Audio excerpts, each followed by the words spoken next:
We go now to Senator Mark Warner, the Democratic chairman of the Intelligence Committee. He joins us from King George, Virginia. Good morning to you, Senator. Good morning, Margaret.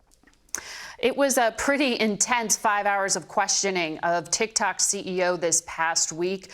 Your bipartisan bill has White House support, and it would deal with TikTok by giving the Commerce Department power to review and potentially ban technology flagged by U.S. intelligence as a credible threat. Will it pass in a divided Congress? We're now up to 22 senators, 11 Democrats, 11 Republicans. We've had strong interest from the House. I think they wanted to get through their hearing.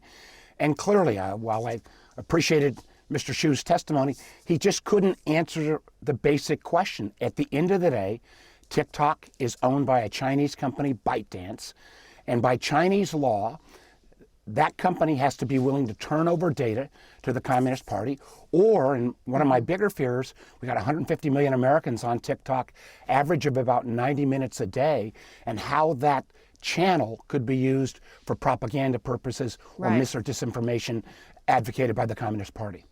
But has the White House made clear to you that they want this bill to pass and do intend to ban it, or is a forced sale more likely? Well, I think the White House is very in favor of this bill. We give the Secretary of Commerce the tools to ban, to force a sale, other tools. And end of the day, one of the things that may lead to a ban is the Chinese Communist Party has said they felt like the algorithm, the source code that resides in Beijing is so important that they'd rather see a ban than give that source code up to be placed in a third country, which again, I think speaks volumes about the potential threat that this application poses. Well, the Commerce Secretary, though, recently said that the politician in her thinks a ban will mean losing every voter under 35 forever. And if you look at use of TikTok, I mean, just last week, President Biden showed up in celebrity videos on TikTok from the White House.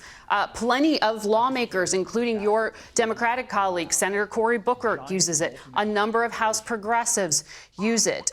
Given how important this platform is to Democrats, can you actually get TikTok taken care of before 2024, when you might need it for political outreach? Well, Margaret, I think there's a lot of creative activity that goes on TikTok. But I absolutely believe that the market, if TikTok goes away, the market will provide another platform. And at the end of the day, that could be an American company, it could be a Brazilian company, it could be an Indian company. All those companies but the Commerce Secretary is saying there's a political cost if it goes away. And that's what she fears. I think, listen, and you're empowering her. I have met with Gina Raimondo on this issue. I think she will make very clear that she believes TikTok is a threat as well. And listen, if at the end of the day you could end up with a forced sale, and that forced sale also makes sure that the core algorithm, the source code, resides someplace different than China, that could be an outcome that would be successful as well. But end of the day, you cannot have American data collected, nor can you have the ability for the Communist Party to use TikTok as a propaganda tool. 60% of the company is owned by other investors, including U.S. firms. So is this a policy that you really need to address with Americans to stop them from investing in companies like this? Well, that's one of the reasons why I think our approach, the Restrict Act, says rather than dealing with TikTok in a one-off fashion, or a few years back it was Huawei, the Chinese telecom provider, or years earlier the Russian software company Kaspersky, we need to have a set of tools, rules-based, so they can stand up in court.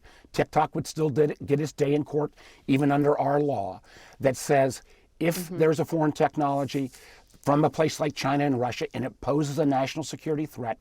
And one of the things we also require is that the intelligence community has to declassify as much of this information as possible. So it's not simply like, hey, trust the government. We got to make the case. I want to ask you, since you sit on the Senate Banking Committee, about this rolling turmoil that we are in. Do you think there needs to be more regulation of mid-sized banks now? If it ends up that a stress test that would have been applied to these mid-sized banks would have spotted this, of course I'd add additional regulation. I think, though, what it appears to me is two things happened. One, basic banking regulation. If this has been only a $5 billion bank, not a $200 billion bank, should have spotted the fact that this management and the regulators basic banking 101, the interest rate mismatch. And two, one of the things I think we also have to look at is this was the first time we've had an internet-based run. There was literally $42 billion taken out of this bank in 6 hours. That's the equivalent of 25 cents on the dollar. And I'd like to know why some of the venture capitalists spurred this run in the first place. Interesting topic. I want to ask you, though, as well about your relationship with SVB Bank and political donations. You received $21,600 from their political action committee, nearly $6,000 from its CEO. Do you feel any pressure to give those funds away? Is there a point to it?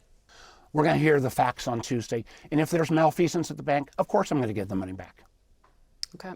Senator, before I let you go, I want to just follow up on what you shared with us when we spoke back in January, when you were very frustrated that the administration wasn't sharing more information about the classified materials improperly held by the current president when he was out of office and the former president.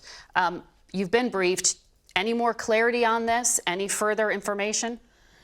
We need more information about these documents. And more importantly, we need to make sure that what the intel community has done to mitigate the harm. And we're still in conversations with the Justice Department. The administration's position does not pass the smell test. We've got a job not to go into the legal ramifications, but to make sure that the intelligence community has done what's right. And we've got some additional tools. We can restrict some of the spending. We're in active conversations with the Justice Department, but we've got to get those documents. All right. Senator Warner, thank you for your time today.